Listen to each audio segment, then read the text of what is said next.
Everyone, मैं doctor Prerna Jain SPC government college Ajmer से। हम कोस्ट अकाउंटिंग इंट्रोडक्शन से रिलेटेड चैप्टर ले रहे हैं। आज इस चैप्टर का जो पार्ट हम कवर करने जा रहे हैं वो इम्पोर्टेंस या advantage of cost accounting and limitations of cost accounting को कवर करने की कोशिश करेंगे कि लागत लेखांकन अगर कोई इंडस्ट्री अपनाती है तो ऐसे में उसको क्या लाभ होंगे, लेकिन कोस्ट अकाउंटिंग को अगर यूज़ करते हैं तो कुछ उसकी सीमाएं भी हैं। वो सीमाएं क्या हैं, इनको हम स्टडी करने की कोशिश करेंगे। तो सबसे पहले कहते हैं इम्पोर्टेंस ऑफ कोस्ट अकाउंटिंग। तो कोस्ट अकाउंटिंग का जो यूज़ है, देखिए, आवश्यकता आविष्कार की जननी है। और लागत लेखांकन में हम जो करते हैं वो है कि अगर कोस्ट को कंट्रोल करने की कोशिश करेंगे तो डेफिनेटली अगर कम मूल्य पर अगर आप ज़्यादा प्रोडक्शन कर पाएंगे तो क्या होगा, न सिर्फ इंडस्ट्री का फ़ायदा होगा वरन वो उस राष्ट्र की समृद्धि का भी सूचक होता है। पूरी कंट्री उसका बेनिफिट उठाता है। तो ऐसे में अगर कम मूल्य पर अच्छा अगर माल बना पाएंगे तो पूरे समाज को उसका फ़ायदा होता है, क्योंकि कॉस्ट कम हो जाती है। और उसके बाद डेफिनेटली आप लागत को नियंत्रित रखते हैं। तो ये लागत को नियंत्रित रखने से प्रबंधकों को लाभ होता है कि आप क्या कर सकते हैं, चाहे वो उत्पादन का क्षेत्र है जिसमें सामग्री को नियंत्रण करना हो, श्रम को नियंत्रण करना हो, अप्रत्यक्ष व्ययों पर नियंत्रण करना हो। तो ऐसे में हम जब लागत लेखांकन के द्वारा इनका पूरा का पूरा एनालिसिस कर लेते हैं तो चाहे सामग्री पर लागत है उसको कम करने की कोशिश करते हैं, सामग्री के क्रय में, सामग्री के स्टोरेज में, सामग्री के यूजेज में हम इस तरह से नियंत्रण करते हैं कि हमारी कॉस्ट कम आ जाए। इसी तरह से श्रम पर नियंत्रण करेंगे तो जब मजदूरों का चयन करेंगे, उनका ट्रेनिंग करेंगे, उनका जो वेतन वगैरह डिसाइड करेंगे तो ऐसे में कॉस्ट को भी कंट्रोल कर पाएंगे और उनकी एफिशिएंसी को भी हम इंक्रीज़ कर पाएंगे। और जो बहुत सारे खर्चे ऐसे होते हैं जो अननेसेसरी के हो जाते हैं, अगर उनका पूरा एनालिसिस करेंगे तो उनको भी हम कंट्रोल कर पाएंगे। और हमें पता लग जाता है कि आपकी टाइप ऑफ एक्टिविटीज़ कैसी है, यानी कुछ क्रियाएं ऐसी होगी जो आपके लिए अलाभप्रद होगी, कुछ क्रियाएं ऐसी होगी जो कम लाभप्रद होगी और कुछ बहुत ज़्यादा बेनिफिट होगी। तो ऐसे में जो प्रॉफिट नहीं लेने वाली एक्टिविटीज़ हैं उनको हम क्या कर सकते हैं, कम कंट्रोल कर सकते हैं। अलाभप्रद क्रियाओं को बंद करके हम अपना पूरा ध्यान जो हमारी प्रॉफिट गिविंग एक्टिविटीज़ है उसकी तरफ ध्यान केंद्रित कर सकते हैं और उनको और सुधारा जा सकता है। तो क्लासिफिकेशन ऑफ कॉस्ट हम करेंगे, राइट। नेक्स्ट बात हुई कि चाहे वो मटीरियल, लेबर और एक्सपेंसेज में क्लासिफिकेशन करेंगे तो उन पर कंट्रोल कर पाएंगे। तो ये तीनों पॉइंट्स इंटर रिलेटेड भी हम कर सकते हैं कि कॉस्ट को कंट्रोल किया जा सकता है कॉस्ट का क्लासिफिकेशन करके, और इससे हमें एक्टिविटीज़ का डिटेल पता लग जाता है। तो ये सारे बेनिफिट जो होते हैं वो मैनेजमेंट को इस तरीके से हो जाते हैं कि वो मैनेजमेंट प्राइस का डिटर्मिनेशन कर सकता है, चाहे वो मूल्य निर्धारण नॉर्मल सेलिंग प्राइस के लिए करना हो ताकि हमें न तो हानि हो और हम कंपटीशन में भी टिके रह सकें। तो ऐसा कैसे मूल्य का निर्धारण हम करेंगे, और कई बार हमें क्या करना होता है कि सेलिंग प्राइस भी डिसाइड करके देनी होती है जब हमें टेंडर प्राइस बने होते हैं, कुछ टेंडर कहीं देने होते हैं किसी संस्था को। तो ऐसे में उचित मूल्य निकालने के लिए लागत लेखांकन बहुत हेल्प करता है, क्योंकि अगर आप टेंडर प्राइस बहुत ज़्यादा देंगे तो टेंडर आपके नाम खुलेगा नहीं, लेकिन बहुत कम मूल्य पे देते हैं तो लॉस भी हो सकता है। तो हमने कॉस्ट का अगर पूरा एनालिसिस कर रखा है तो ऐसे में हमें क्लियर पता लग जाता है कि मेरी लागत मैक्स टू मैक्स इतनी आएगी। तो उससे बस कॉस्ट में जितना भी आपको प्रॉफिट जोड़ना है वो करके आप अपना टेंडर प्राइस डिसाइड कर सकते हैं, अपने लाभ हानि का पता लग सकते हैं। और कुल मिला के अगर आपको कुछ निर्णय लेने हैं, चाहे नया प्लांट डालना है या उसके लिए लोकेशन डिसाइड करनी है या कोई ऑल्टरनेट आपके पास अवेलेबल है तो उस ऑल्टरनेट को अवेल करना है क्या।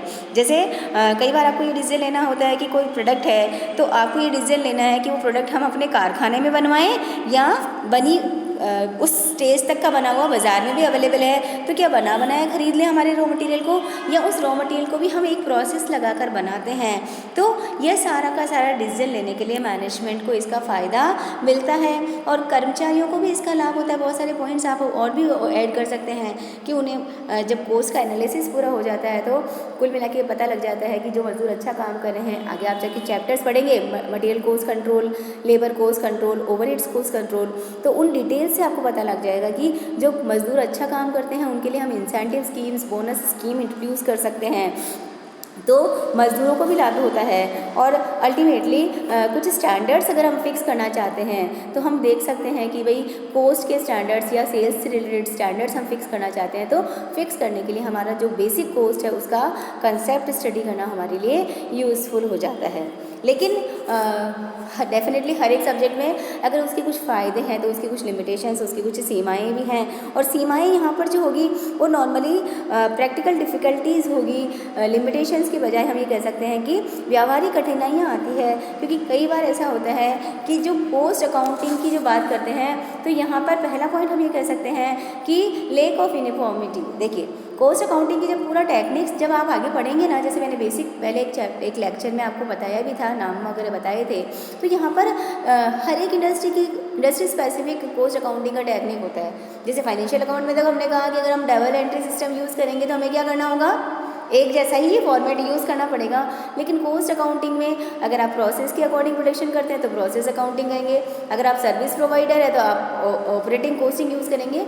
तो वहाँ पर सबसे पहला जो इसका ड्रॉबैक होता है कि हम कंपैरिजन नहीं कर पाते हैं बहुत सारी इंडस्ट्रीज़ में आपस में, क्योंकि यूनिफॉर्मिटी नहीं है। और यही चीज़ को हम कह सकते हैं कि कंसेप्चुअल डाइवर्सिटी है। कोस्ट का जो क्लासिफिकेशन हम करेंगे तो कई बार ऐसा होता है कि हम चाहे कोस्ट को लागत मूल्य पे लें या बाज़ार मूल्य पे लें, तो ऐसे में जो कंसेप्ट्स है किस चीज़ का क्या यूज़, उसको यूज़ करते समय उसका बेसिक मीनिंग क्या लेना है, वहाँ पे डाइवर्सिटी। क्योंकि देखिए ये जो सब्जेक्ट है ये अभी इनिशियल स्टेज पर है, अभी मतलब ठीक है काफ़ी समय हो गया इंट्रोड्यूस हुए हुए, लेकिन फिर भी इतना मैच्योरिटी स्टेज पर नहीं पहुंचा है कि कोस्ट अकाउंटिंग के सारी चीज़ें बिल्कुल 100% क्लियर डाइवर्सिफिकेशन को छोड़कर हो गई है।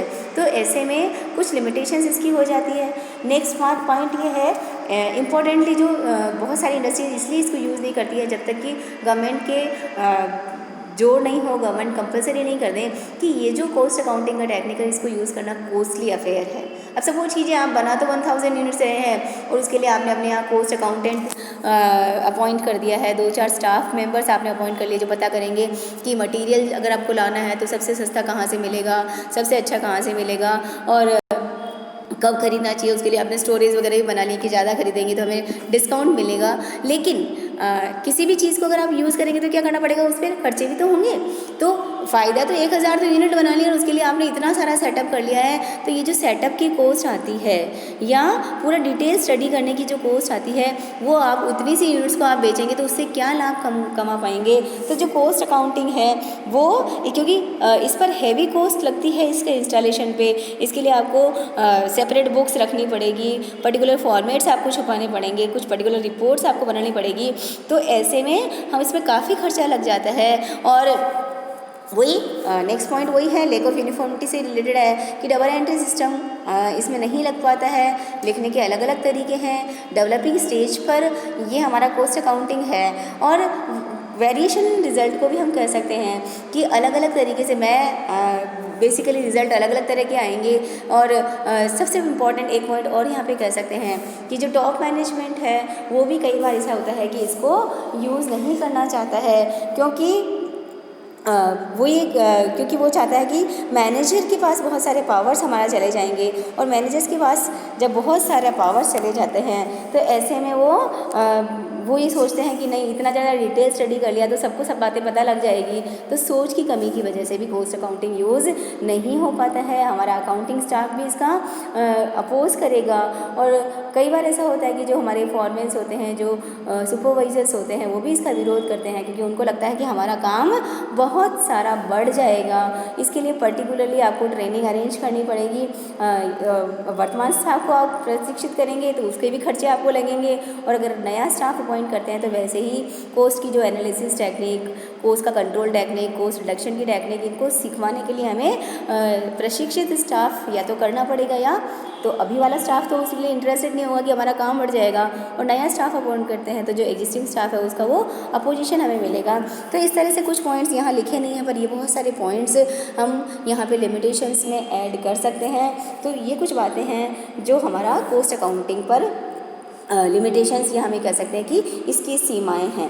अब हालांकि कुछ पॉइंट यहाँ नहीं है, आप ऐड कर लीजिएगा कि कई बार ऐसा होता है कि ऑब्जेक्शन लगाते हैं हम कॉस्ट अकाउंटिंग पे कि कॉस्ट अकाउंटिंग अपव्ययी है, कॉस्ट अकाउंटिंग अनावश्यक है, या कॉस्ट अकाउंटिंग के मैनेजमेंट में कठिनाई आएगी, इसके जो परिणाम होंगे वो विश्वसनीय नहीं होंगे और इसको लगाने के बाद भी बहुत सारे कारखाने विफल हुए हैं या ये अनुपयुक्त है। लेकिन ये सब जो आक्षेप हम कॉस्ट अकाउंटिंग के विरुद्ध लगाते हैं वो कुल मिला के बाद सिर्फ इसमें से लिमिटेशंस के अकॉर्डिंग यही आ सकती है कि हम लिमिटेशंस में बस ये जो पॉइंट है कि भाई हाँ ठीक है ये कॉस्टली अफेयर है और वेरिएशन रिजल्ट्स रहते हैं। अदरवाइज़ अगर ये सारे आक्षेप को अगर डिटेल में स्टडी करें तो ये जो आक्षेप आपने लगाए हैं ये आक्षेप जो है वो सच नहीं है। हाँ, ये ज़रूर फाइनली हम ये कह सकते हैं कि कॉस्ट अकाउंटिंग अभी भी उन्हीं इंडस्ट्रीज़ के लिए ज़्यादा यूज़फुल है जो लार्ज स्केल पर प्रोडक्शन करती हैं। ठीक है, तो ये हमारा कॉस्ट अकाउंटिंग के बेनिफिट्स या cost accounting importance and limitations वाला पॉइंट कवर हो जाता है। Thank you.